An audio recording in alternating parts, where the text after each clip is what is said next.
ചാനലിലേക്ക് സ്വാഗതം. ഇന്നൊരു അമ്പലം വ്ളോഗാണ് കേട്ടോ, ഒരു ലോങ് വ്ളോഗാണേ. നമ്മൾ രാത്രി അമ്പലത്തിലേക്ക് ഒരു വിശേഷത്തിന് ആയതുകൊണ്ട് പോവുകയാണ്. അപ്പം നിങ്ങളും എൻ്റെ കൂടെ പോകുന്നോളൂ, കാഴ്ചകളെല്ലാം കാണാം. അച്ഛൻ്റെ കുടുംബക്ഷേത്രം ചന്ദനമാരി അമ്മൻ കോവിലാണ് ഇവിടെ പോകുന്നത്, എല്ലാവർക്കും അറിയാമല്ലോ.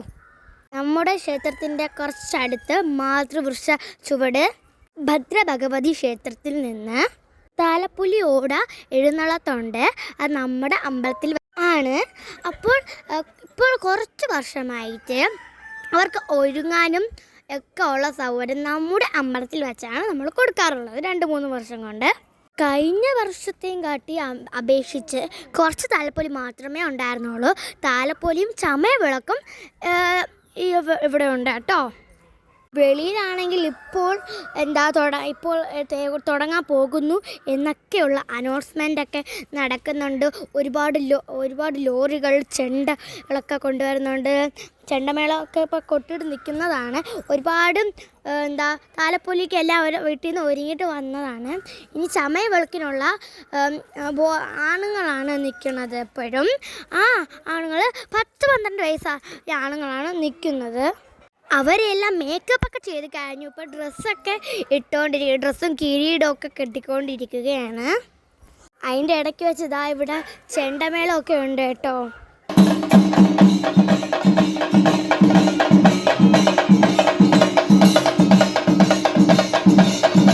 ഏകദേശം ചമയവിളക്കിനുള്ള ചേട്ടന്മാരെ ഒരുക്കി തീരാറായി. നമ്മുടെ ഹാരമില്ലേ, അത് ക്രോസ് ആയിട്ട് ദേഹത്തും കയ്യിലും എല്ലാം അവർ കെട്ടിക്കൊടുക്കുന്നുണ്ട്. കഴുത്തിൽ ഹാരമൊക്കെ ഇട്ട് കൊടുത്തിട്ടുണ്ട്. പിന്നെ അരളീൻ്റെ ഹാരമാണ് കേട്ടോ അവർക്ക് ഇട്ട് കൊടുക്കുന്നത്. അവരുടെ തലയിൽ വയ്ക്കുന്ന കിരീടമൊക്കെ പൂക്കട പറഞ്ഞാൽ അവർ ഉണ്ടാക്കി കൊടുക്കുന്നതാണ്. പിന്നെ അതുപോലെ തന്നെ അവരെ കയ്യിൽ ചമയവിളക്കിന് ഉള്ള മെയിൻ ഐറ്റം ജെണ്ടാണ് കേട്ടോ. ഇതും പൂക്കാരമാമൻ്റെ അടുത്ത് പറഞ്ഞാൽ അവർ ചെയ്തു തരുന്നതാണ്. അതാണ് അവരുടെ മെയിൻ ഹൈറ്റ് എന്ന് പറയുന്നത്. ജെണ്ടില്ലെങ്കിൽ ഒന്നുമില്ല, പൂർത്തിയാക്കാൻ കഴിയില്ല. ചെണ്ടമേളമൊക്കെ അവരുടെ കൂടെ വന്നതാണ് കേട്ടോ. ഏതൊരു താലപ്പൊലിക്കും നല്ല അമ്പലത്തിൻ്റെ വിശേഷമാണെങ്കിലും ഈ ചെണ്ടമേളമില്ലാതെ ഒന്നും നടക്കത്തില്ല. അതാണ് മെയിൻ ഹൈറ്റ് എന്ന് പറയുന്നത്. തുടക്കവും അവസാനവും നമ്മുടെ ചെണ്ടമേളത്തോട് ആയിരിക്കും. അച്ഛൻ്റെ കുടുംബക്ഷേത്രത്തിലെ കൽവിളക്കിലെ എല്ലാ തിരിയും കത്തിച്ചിട്ടുണ്ട്. ഇനി പൂജ സമയമാണ്. ഈ പൂജ കഴിഞ്ഞാൽ അവർ ഘോഷയാത്ര ആരംഭിക്കുന്നതാണ്. അതുകൊണ്ട് ചെണ്ടമേള മരക്ക് ചെണ്ട കൊട്ടിക്കൊണ്ടിരിക്കുകയാണ്. അതിന് ശേഷം ഇവിടെ ഒരുങ്ങാൻ നിൽക്കുന്നവർക്കും ചെണ്ടമേളക്കാർക്കും താലപ്പൊലിയുള്ളവർക്കും ഈ മകരവിളക്കുള്ളവർക്കും അങ്ങനെ ഉള്ള എല്ലാവർക്കും നമ്മൾ ഡ്രിങ്കും വെച്ചാൽ നമ്മുടെ ഫ്രൂട്ടി ഇല്ലേ, അതും നമ്മൾ അവിടെ കലക്കി, അതും പിന്നെ നമ്മുടെ ഒരു കുക്കീസ്, ചോക്ലേറ്റ് കുക്കീസും കൂടെ കൊടുക്കുന്നുണ്ട്. അങ്ങനെ അതൊക്കെ എല്ലാവർക്കും കൊണ്ട്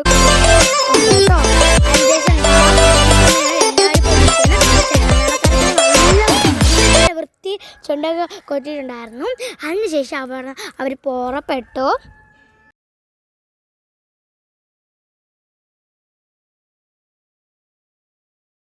അവരവിടെ നിന്ന് നടന്ന് നമ്മുടെ കിടാലക്കുരു ജംഗ്ഷനിൽ വരെ എത്തി.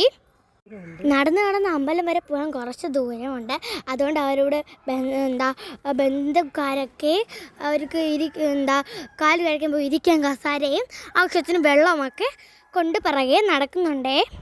ഈ നമ്മുടെ ജംഗ്ഷൻ്റെ തൊട്ടടുത്തായിട്ടാണ് നമ്മുടെ പച്ച പന്തൽ കെട്ടി നമ്മുടെ ദേവി ഇരുത്തിയിരിക്കുന്നത്. അവിടെ വെച്ച് അമ്പലത്തിലെ പൂജാരി ഒരു പൂജയൊക്കെ നടത്തിയതിന് ശേഷം അപ്പോൾ ദേവിയുടെ അനുഗ്രഹം കിട്ടും. അതിനുശേഷം ആ ദേവിയുടെ തിരുമുടി തലയിൽ വെച്ച്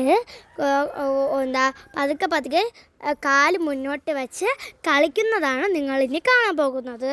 ചെണ്ടമേളക്കാരും ബാൻഡ് മേളക്കാരും കൊട്ടുന്നതിൻ്റെ അനുസരിച്ചാണ് ദേവി കാല് ചുവട് വെച്ച് കളിക്കുന്നത്.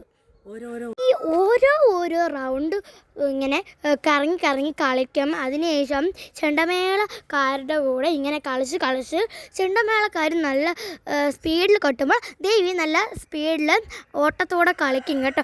കളിച്ച് അവർ നേരെ അമ്പലത്തിലോട്ടാണ് പോകുന്നത്. അവരുടെ കൂടെയുള്ള ആൾക്കാർ ഒരു കുട്ടയ്ക്കകത്ത് ദേവിക്ക് ഇഷ്ടമുള്ള ഒരുപാട് പൂക്കൾ ഇരുത്ത് ഒരു കുട്ടയ്ക്കകത്ത് വെച്ചിട്ടുണ്ടായിരിക്കും. ആ പൂവിൽ ഈ പൂജാരി കുറച്ച് ഈർത്തവെള്ളം എല്ലാവരുടെ ദേഹത്തും ആ പൂക്കളും തളിച്ചതിന് ശേഷം ദേവി കളിക്കുന്നതായിരിക്കും. ഈ ദേവി കളിക്കുന്നതിൻ്റെ ഇടയിൽ ഈർത്ത് വച്ചിരിക്കുന്ന പൂ ദേവിക്ക് എറിഞ്ഞു കൊടുക്കും കേട്ടോ. പിന്നെ അതിൻ്റെ അടുത്ത് തന്നെ കൊടയൊക്കെ പിടിച്ച് ഒരാൾ മുത്തുകൊടയൊക്കെ പിടിച്ച് ഒരാൾ നിൽപ്പുണ്ടായിരിക്കും. ഒരാൾ വാൾ വച്ചിരിക്കും. ഒരാൾ ദേവിയുടെ ഇരിപ്പടം തലയിൽ വെച്ചോണ്ട് നടക്കും. ഒരാൾ പന്തം കൊളത്തി പിടിച്ചിരിക്കും. ഇതൊക്കെ അവരുടെ ചടങ്ങുകളാണ് കേട്ടോ. അതിനുശേഷം കുറച്ചധികം നേരം ഇവിടെ നിന്ന് കളിക്കുകയൊക്കെ ചെയ്യും കേട്ടോ. അതിനുശേഷമായിരുന്നു അങ്ങോട്ട് നടന്ന് പോയത്. പക്ഷേ അമ്പലത്തിൽ ഉത്സവം ആയിട്ടുണ്ട് കേട്ടോ. അങ്ങനെ ഒത്തിരി നേരം നമ്മളെ ദേവി ഇവിടെ നിന്ന് കളിച്ചുകൊണ്ടേയിരുന്നു. വല്ലപ്പോഴുമാണ് ഇതേപോലെ ഇവിടെ ഉള്ളത് കൊണ്ട് നല്ല വൃത്തി ദേവി നന്നായിട്ട് കളിക്കും. നീലേശിൽ കളിക്കും പോലെ ഒരുപാട് കറങ്ങിയൊക്കെയാണ് കളിക്കുന്നത്. എന്തൊക്കെയോ ഇട്ടിട്ടാണ് കളിക്കുന്നത് കേട്ടോ.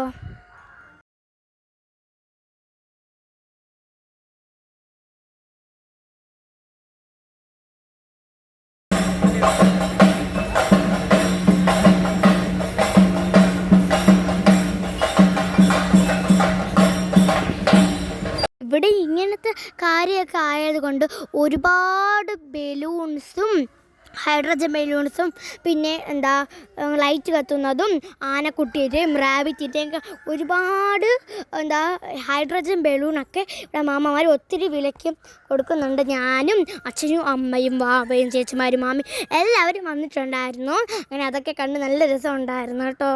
അതിനുശേഷം നമ്മൾ നീങ്കിര അമ്പലത്തിലോട്ട് തിരിച്ച് വന്നു. അവിടെ എന്നും പൂജ കഴിഞ്ഞുള്ള പായസം വെച്ചിട്ടുണ്ടായിരുന്നു. അങ്ങനെ ഞാനും അമ്മ അങ്ങോട്ട് പോയി കുറച്ച് കടലയും പിന്നെ കുറച്ച് ഫ്രൂട്ട് സലാഡും ഒക്കെ എടുത്തു കഴിച്ചിട്ടുണ്ടായിരുന്നു. പിന്നെ അതിൻ്റെ കൂടെ പഴവും പായസവും നമ്മുടെ പൊരിയും പഴവും ഒക്കെ ഉണ്ടായിരുന്നു. അങ്ങനെ അതൊക്കെ കഴിച്ചു. എൻ്റെ അനിയനാണെങ്കിൽ അടുത്ത മാമ്മമാർ ബിസ്ക്കറ്റൊക്കെ കൊടുത്തിട്ടുണ്ടായിരുന്നു. അതും കൊണ്ട് അമ്പലത്തിൻ്റെ ചുറ്റും ഭയങ്കര ഓട്ടമായിരുന്നു. ഞാൻ അവൻ്റെ പുറകെ ഓട്ടവുമായിരുന്നു. എൻ്റെ അച്ഛൻ ജനിച്ച് വളർന്ന് കളിച്ച ഒരു അമ്പലമാണ്. അതേ അമ്പലത്തിൽ തന്നെ എൻ്റെ അനിയനും ഇപ്പോൾ കളിച്ച് സന്തോഷത്തോടെ വളരും. ഇപ്പോൾ എൻ്റെ അച്ഛനാണ് ഈ അമ്പലത്തിൽ പകുതി കാര്യം നോക്കുന്നത്. അതുകൊണ്ട് അച്ഛൻ താമസിച്ചാണ് വരുന്നത്. ഇന്നെനിക്ക് ഭയങ്കര സന്തോഷമുള്ളൊരു ദിവസമായിരുന്നു. അതിങ്ങനെ അതേപോലെ താലപ്പൊലിയൊക്കെ ഉള്ളതുകൊണ്ടായിരിക്കാം. അങ്ങനെ ഇത്രയേ ഉള്ളൂ കേട്ടോ. കാണണേ. അപ്പം ലൈക്കും ഷെയർ സബ്സ്ക്രൈബ് കമൻറ്റ് ആരും മറക്കാതെ. അപ്പം എന്നാലും കുഞ്ഞോടെ എത്ര പിള്ളേർക്ക് bye. Thank you for watching. മുത്തുമണീസ് ബൈ ബൈ.